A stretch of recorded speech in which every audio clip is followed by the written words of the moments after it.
Bismillahirrahmanirrahim.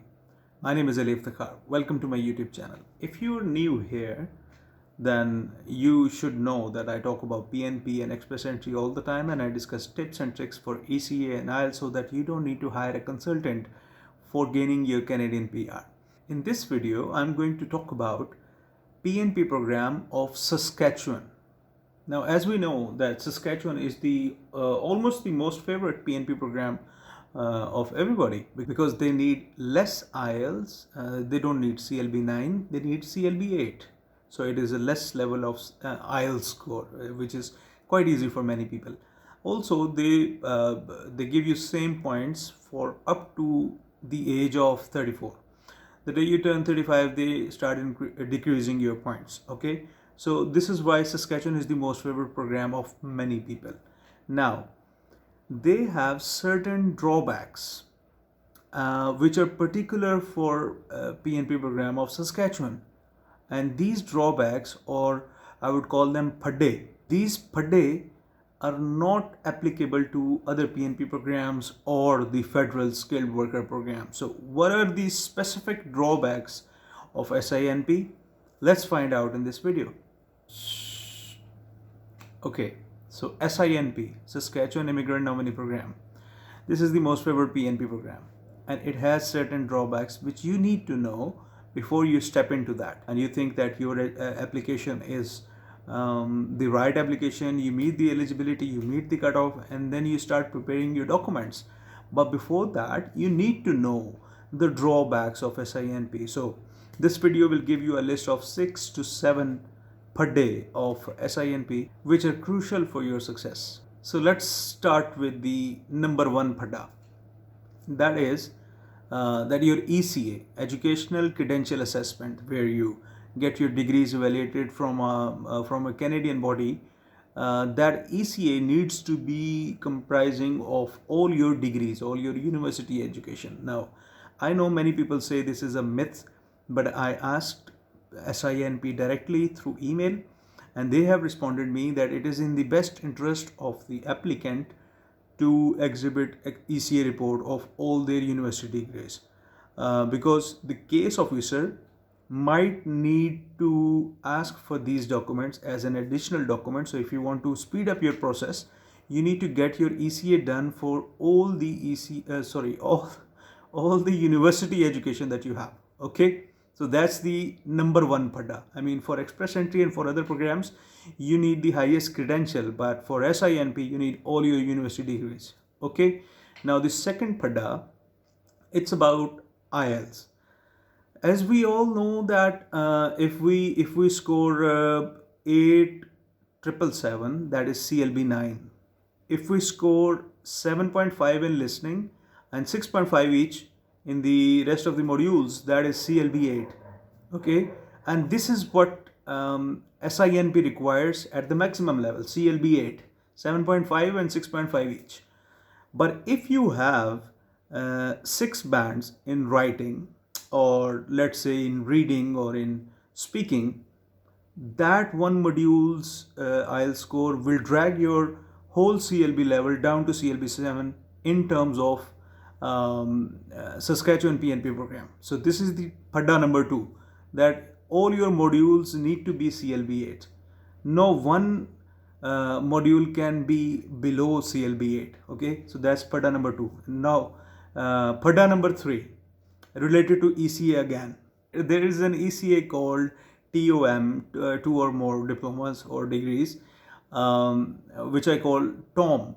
Okay, and in many questions that I get in the comment sections, I reply with the term TOM, and many people ask me, what is TOM? It is 2 or more degrees or diplomas. Okay, but Saskatchewan does not recognize it.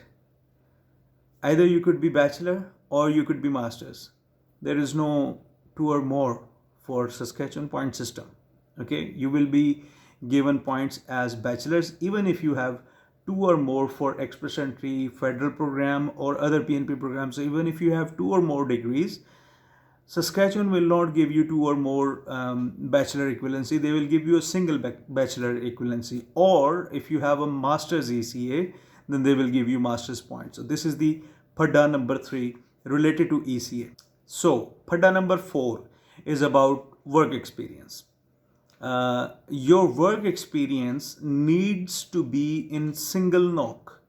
As we know that in Express Entry and other programs, we can claim points for multiple knocks if our primary knock has at least 1 year of experience in it. But for Saskatchewan, if you're claiming points, you can claim points for a single knock. This is the reason why many people don't get enough SINP points, because they have experience in multiple knocks. Like you could be a salesman and then you start serving in an IT company as a network developer. So these are two different knocks. You cannot claim points for both knocks. You need to claim points for single knock. Okay, so this is the Padda number 4 of Saskatchewan, that your work experience needs to be within the last 10 years and within single knock. That is a requirement by SINP. And the next point, Padda number 5, will also be related to work experience, that your reference letter, basically for Express Entry, federal program and other PNP programs, reference letter is a little simpler than Saskatchewan. I will try to show a picture here so that you can pause the video and read out the reference letter requirements of SINP. They are quite detailed, I would say. There's nothing wrong with it, but they go into details. Okay, so that is Padda number 5. Okay, now Padda number 6 is proof of fund, POF, or SINP calls it settlement funds. So your settlement funds need to be at least 3 months old when you're submitting your application. Application is different than EOI. Expression of interest is different. If there is a draw, SINP draw, and your EOI gets an NOI, notification of interest, then in response to that notification of interest, you submit an application. You get 60 days for submitting that application. So many people delay these 60 days and they have POF at least 30 days before getting that NOI. So in total they get 90 days POF, and that's how they submit their settlement funds requirement to SINP upon completing their 60 days for SINP application submission. So at the time of application submission, your settlement funds need to be at least 90 days older, 3 months older, so that you become eligible for SINP. That's it. That is a Padda. And related to this proof of fund Padda, point number 7, that brings us to point number 7, that your proof of fund can have a gift deed for federal program and for other PNP programs, but Saskatchewan, they do not accept a gift deed. In fact, they don't accept most affidavits. Your documents need to tell them what you're up to. Affidavits are not considered valuable that much for SINP, and especially gift deed is not acceptable.